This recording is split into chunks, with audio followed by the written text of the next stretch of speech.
They showed up unannounced. Lord Whitehill is in a lather. I assume you explained to Lord Ethan why they're here? Business with Garrett. I told him. Lord Whitehill knows Garrett is a squire to this house. Or was, I suppose. Was. It makes no difference. The Whitehills were clearly in the wrong, so don't give him any satisfaction. Out there, you were decisive and firm. Now do it again with these bastards. Oh, watch your mouth there, sir. That's a bit rude. Hello, it's Papa Ted here with a review and thoughts and impressions on episode 1 of the new Telltale Game of Thrones game.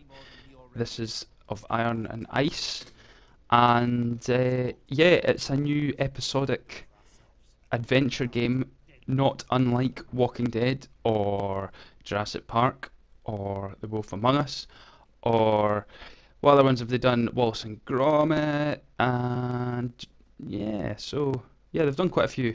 Anyway, this is a big one, and there are a lot of Game of Thrones fans out there that will probably lap this up.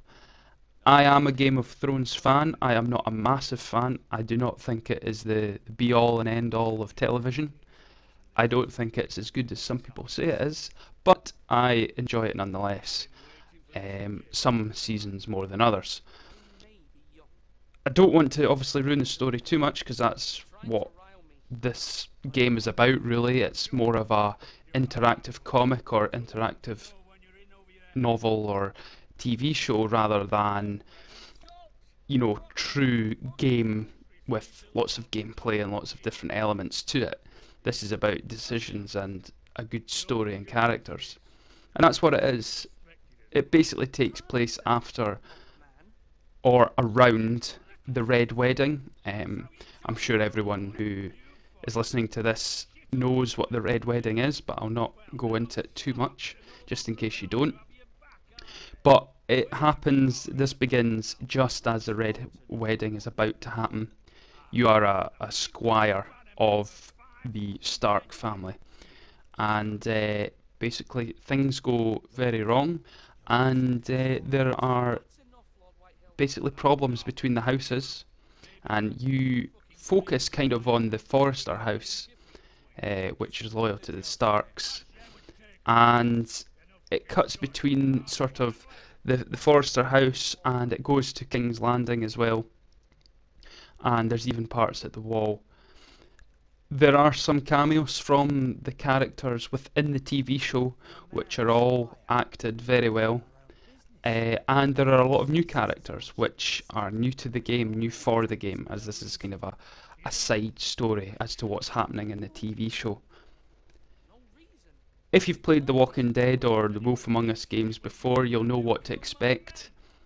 You quite often have several answers to give within a conversation, as you can see on screen, and it is your choice, completely your choice, what you answer.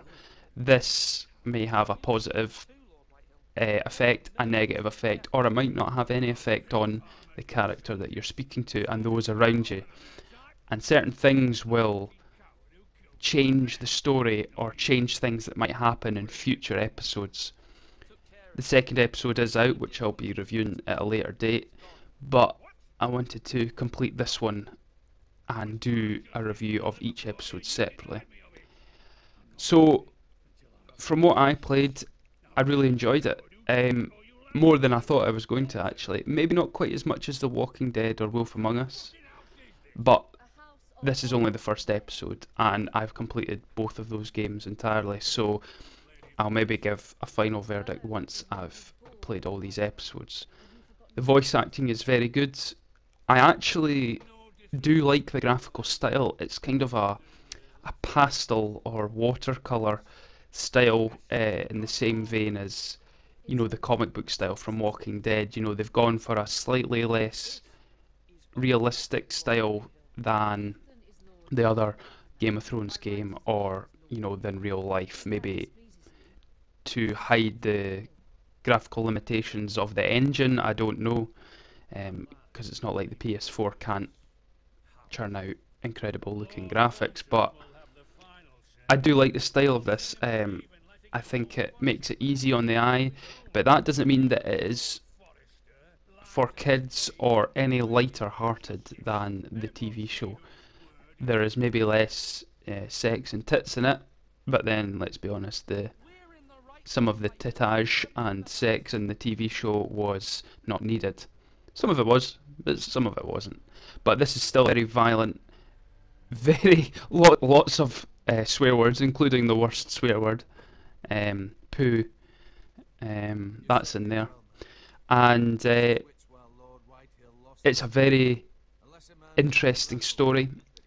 It's an interesting take on other people's situations after the Red Wedding that you don't get to see from the TV show, and I really enjoyed that, and I liked the new characters that they added, and I thought the voice acting for the most part was very good.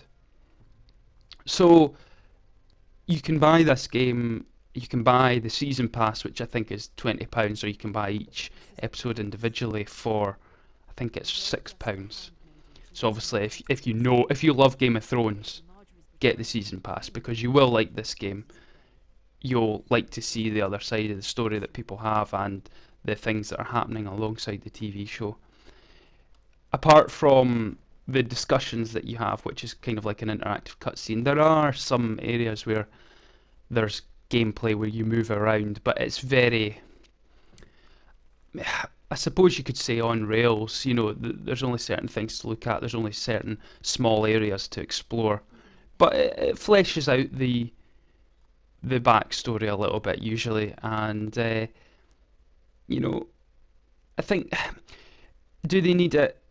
Maybe not, because people who play this game know that it's not going to be based around, you know, intuitive gameplay.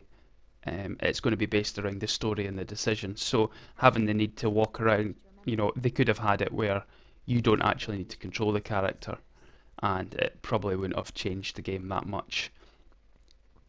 The only complaint I do have is that although the graphics are nice, the animation is rubbish, especially on the faces. As you can see here, the lip syncing is terrible. Quite often, the shape of their mouth is not the shape your mouth would be when you're saying a word, and it kind of ruins the immersion a wee bit. I think they could have tried a wee bit harder with making at least the lip syncing and perhaps the faces look a bit more emotional or realistic. Not to say that they look bad, but just, you know, if someone's saying an intense line or something like that, and their lips are moving in the complete wrong way that you would in real life, it does kind of, it almost looks like it's dubbed almost, and that is one complaint that I thought they would have fixed with this this game, especially being on the new generation consoles. It's not like they couldn't do it. Maybe they just didn't want to put in the extra effort and wanted to get the game out. It's just a small gripe, but one nonetheless. Anyway, so really enjoyed this first episode. I'll have the second one up at some point soon, and yeah, I'd recommend it if you like other Telltale games. Thanks for watching, everyone, and we'll see you in the next one.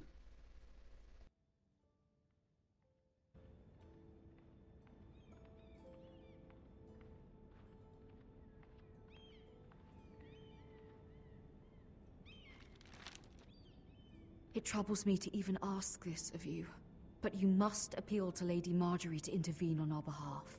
She is our best hope, and can be a powerful ally, especially now when your family so desperately needs her help.